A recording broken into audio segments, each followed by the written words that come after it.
welcome back to Horn and Fin Outdoors, and thank you for coming to watch my review of the Van Staal VR fishing reels. These reels are really nice reels. They're not cheap. I'm going to tell you that right off the bat. I'm sure you know if you're looking into these reels already, but this VR series reel goes for about $525. However, last year I used one for the first time, and I was very impressed with the reel. And the person that owned it had nothing but good things to say about it. So I thought I would get one and give it a shot. So let's get this thing open. First impressions on this thing is the box is nice. It's a durable box, so you're probably going to want to save it to put the reel back in or anything else you have. It's already packaged very nice compared to most other reels. We'll get the top off here. If I can get the top off it. And then inside, you're going to see a piece of foam. You pull that foam off, and here is everything you're going to be buying here. So there is a nice little bag that the reel can go in, and there's a few other plastic bags in here you're going to see. First of all, this is a wrench. So when you want to do some maintenance on the reel, it comes with a wrench to be able to take it apart. And then there are also in here, there they are, two little baggies in here. These are parts if you want to convert it to a bailless setup. I've never done that before. I've only used a bailed setup. I've never even used a bailless, but it comes with the parts to convert it. And then you're going to find in here the handle, which is protected very nice. And then what you came to look at, the reel. We're going to pop this reel out of the bag. And while I do that, I want to remind you that if you like anything that you see in this video, do me a favor, click on the comments or description of this video, because I'm going to put Amazon links in there where you can go buy your own. It doesn't cost you any more money to use those links. They're easy and convenient. And what it does is it gives me a little bit of a commission from Amazon. So it helps me make more content like this. So here is the reel. And it is all put together. All it took is screwing the handle on there. First thing I want to tell you is when I got it out of the box, the first thing I did was I picked it up and I was amazed how light the reel is. The whole reel is metal, but you can see there's a lot of holes drilled in it everywhere. And those holes are to help reduce the weight on the reel. So it makes for a very light reel considering it's all metal. When you screw the handle on, it's going to screw in and get snug, securely into place. And when you feel the grip on here, now I was expecting a rubberized grip. It's not rubber, it's sort of like a hard plastic, but it feels comfortable. It's easy to hold in the hand. It's got a big knob on there so you can grab onto it and you can reel, and it just feels like a very comfortable reel. When you look at the spool, now this reel is the VR50 reel. So this is their smallest reel. And actually, let me correct myself. This is the VR51. And what I need to tell you before I get into some other specs on it, should have mentioned it already, but these reels, the handle is not reversible. Okay, the whole reel is sealed. And that's what makes these such a special reel. The whole thing is sealed to keep salt water and sand from getting inside.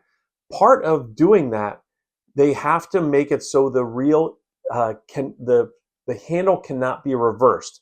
So I think Van Staal makes like 6 or 7 models of these reels.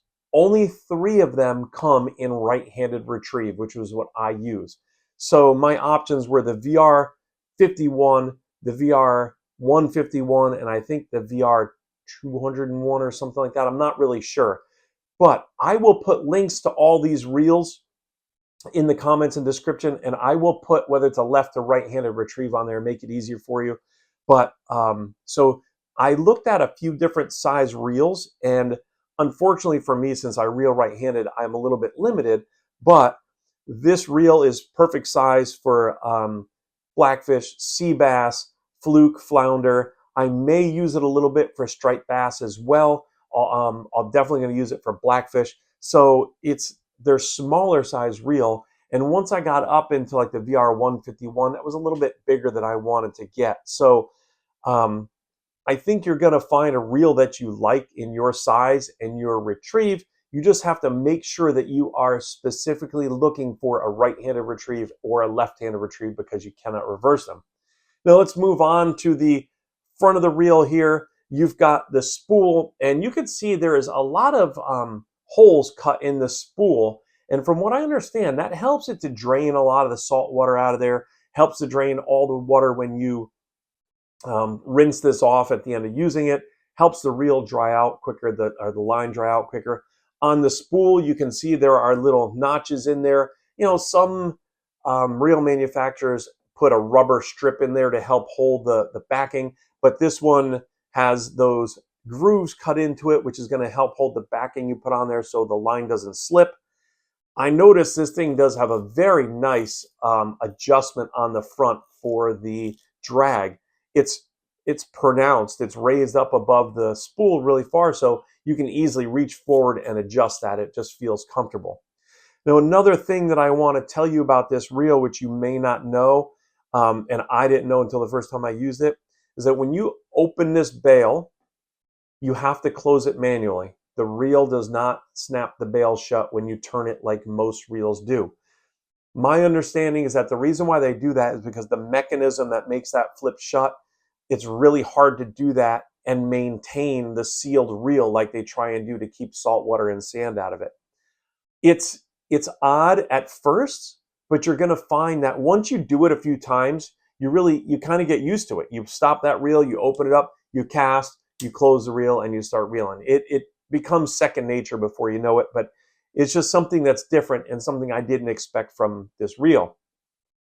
But so far, I think this is probably definitely one of the nicest reels I have. Now, let's take a look at the rod I'm going to mount this on so you can take a look at my whole setup and see what I've got going on here.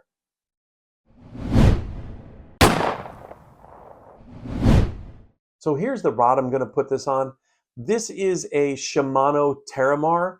It's about I think it was almost a $300 rod. If you want to see a review I did on this rod, I will put a link in the upper right-hand corner of the screen so you can click on it and check out that review. I will also link this rod with the Amazon links in the comments in the description. But I looked at quite a few different rods. One of my favorites is a St. Croix. And I was going back and forth between the St. Croix and the Shimano, and the Shimano just felt a little bit better to me. So this rod is I don't remember the specs on it. It's a 6'6" rod. It is rated for 15 to 30 pound braid. I will probably be putting 20-pound braid on this rod. It is a medium heavy action and a fast speed. So you can see it's brand new. I haven't even used it yet, so has a tag on it. Unfortunately, I haven't used the reel yet either. I cannot wait to get this thing set up and get it out on the water.